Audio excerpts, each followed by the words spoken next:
Hello students, मैं electrostatic potential energy, Gauss law and capacitor पर conceptional problem करा रहा हूँ। पहली प्रॉब्लम, यहाँ पर एक चार्ज है Q1 which is fixed and another charge Q2, ये फिक्स है। इनका डिस्टेंस a है। इसको रिलीज कर दिया गया, दोनों पॉजिटिव चार्ज हैं। तो जब ये इन्फिनिटी पर पहुंचेगा तो इसमें कितनी काइनेटिक एनर्जी होगी। तो ये एनर्जी कंजर्वेशन के ऊपर प्रॉब्लम है। अब यहाँ पर इस सिस्टम की पोटेंशियल एनर्जी क्या है, तो Q1 चार्ज से a दूरी पर जो इलेक्ट्रिक पोटेंशियल होता है वो होता है KQ1/a। तो electric potential itself is the potential energy of the unit positive charge. जैसे यहाँ पर यूनिट पॉजिटिव चार्ज को एस्टेब्लिश करने पर इलेक्ट्रिक फील्ड के अगेंस्ट में जो वर्क हुआ होगा वो ये हुआ होगा यूनिट पॉजिटिव चार्ज। अब लाइक Q2 है, फिर अब यूनिटरी मेथड है। यूनिट पॉजिटिव चार्ज को लाने में इतना, जैसे 1 kg आपने कोई सब्जी खरीदी, अब चलो उसकी रेट 50 है तो 2 kg में 2 का मल्टीप्लाई कर दो, 100 हो जाएगी। तो ऐसे ही यहाँ पर है, तो Q2 का मल्टीप्लाई कर दिया, तो this is the potential energy. अब इसकी काइनेटिक शुरू में 0 है, जब इन्फिनिटी पहुंचा तो KQ1 Q2 upon infinity plus काइनेट। अगर काइनेटिक ही पूछिए तो हाफ एम बी स्क्वायर मत लिखिए। किसी ने कहा कि यदि हमें तो V निकालना हो तो इस काइनेटिक एनर्जी को लिख दीजिए फिर आप, half m V square where m is the mass of this particle. तो ये इस तरह की एक प्रॉब्लम हो गई है। अगर हमसे ये पूछा जाए कि these are 3 charges Q, Q and Q, equilateral triangle के वर्टिसेस पे ये रखे हुए हैं, उस जिसकी साइड A है। अब इसमें से 2 चार्ज फिक्स हैं और इस तीसरे चार्ज को रिलीज कर दिया गया। तीनों चार्ज पॉजिटिव हैं। तो जब ये इन्फिनिटी पहुंचा तो क्या एनर्जी होगी, तो इसकी पहले अब इस पोजीशन में इसकी पोटेंशियल एनर्जी लिखिए आप। तो कैसे लिखोगे, इस Q के कारण यहाँ पर जो पोटेंशियल बना वो KQ/A, इसके कारण KQ/A। तो पोटेंशियल एक स्केलर क्वांटिटी है। पॉजिटिव चार्ज एक पॉजिटिव पोटेंशियल देता है a डिस्टेंस पर, और ये पोटेंशियल कोई एब्सोल्यूट टर्म नहीं है। हमने यहाँ पर इन्फिनिटी को रेफरेंस मान रखा है। तो जब हमको डिफरेंस से ही मतलब होता है, तो जब हम डिफरेंस करते हैं तो कोई भी रेफरेंस फ्रेम हो तो वो माइनस हो जाता है दोनों से।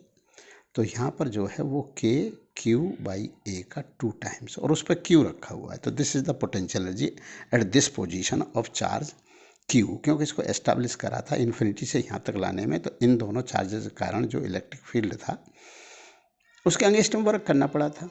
तो उसकी कैलकुलेशन हम बार बार नहीं करेंगे, क्योंकि हमको पता होती है कि 0.4 से R दूरी पर इलेक्ट्रिक पोटेंशियल का मान KQ/R होता है। तो इसकी कैलकुलेशन करने की ज़रूरत नहीं है। कोई पूछे ये आता कैसे होगा, तो भाई ये आता है क्योंकि एक्चुअल में जो इलेक्ट्रिक फील्ड है ना, जो कूलम्स लॉ है, वो डिस्टेंस के स्क्वायर के इनवर्स ही है। तो Q चार्ज से x दूरी पर जो इलेक्ट्रिक फील्ड होता है KQ/x², फिर उसमें dx का मल्टीप्लाई करेंगे तो वर्क डन हो जाएगा। फिर उसे इन्फिनिटी से a तक लाएंगे तो KQ/x² into dx integration from infinity to a, इस तरह से करके ये आ जाता है। अब ये तो अब इसको वैसे -dx करते हैं और cos 180 करते हैं, तो इतना तो मैं मान के चलता हूँ कि आता होगा स्टूडेंट्स को।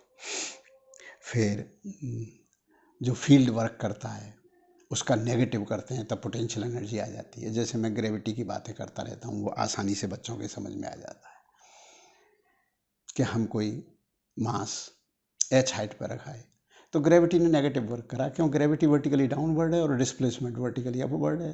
तो ग्रेविटी का वर्क डन जबकि नेगेटिव है और जबकि पोटेंशियल एनर्जी उसकी पॉजिटिव है। तो हमको पोटेंशियल को, एनर्जी को ऐसे ही डिफाइन करा गया है, work done against the field, जिस फील्ड की वजह से एनर्जी है।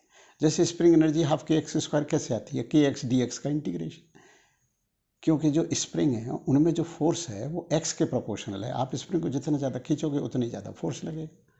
तो शुरू के खींचने में आपको कम वर्क करना पड़ेगा, उतना ही आप शुरू में मतलब 1 मिलीमीटर खींची, फिर अगले 1 मिलीमीटर में और ज़्यादा होगा, उससे 1 मिलीमीटर में। तो ऐसे अपन के एक्स डी एक्स का इंटीग्रेशन करना पड़ता है, इसलिए वहाँ पर पोटेंशियल एनर्जी स्प्रिंग की जो स्टोर हो जाती है वो हाफ के एक्स स्क्वायर होती है।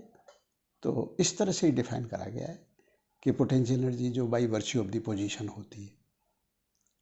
जैसे आप सभी लोग जो स्टडी कर रहे हो वो भी तो आप एक पद के लिए तो कर रहे हो, कोई सिलेक्शन के लिए तो कर रहे हो कि आपका पोटेंशियल बढ़ जाए, आपका ओहदा बढ़ जाए, आपका मतलब आपका सिलेक्शन हो जाए।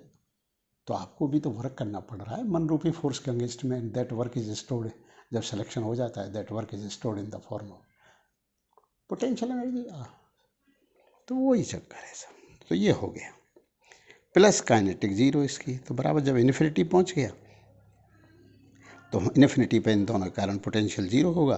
तो जीरो पोटेंशियल पे अगर क्यू चार्ज रखा तो जीरो हो गई potential energy, plus half m b square. तो ये चीज़ आ गई, ये प्रॉब्लम सॉल्व हो गई। अब अपन आते हैं